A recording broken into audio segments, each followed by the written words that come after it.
தன் ரத்தத்தில் ஒரு பாதி பாலாக பிரிப்பது பசுவோட வேலையப்பா. அதை பிரிச்சாலும் பாலோடு தண்ணீரை கலப்பது மனிதனின் மூளையப்பா.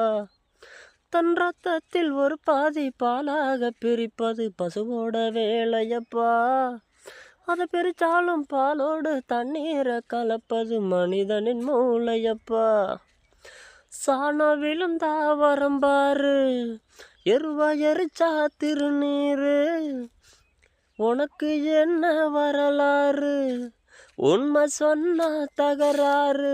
நீ மாடு போல ஒலக்கலையே, நீ மனுஷனை ஏச்சி பொழைக்கிறியே.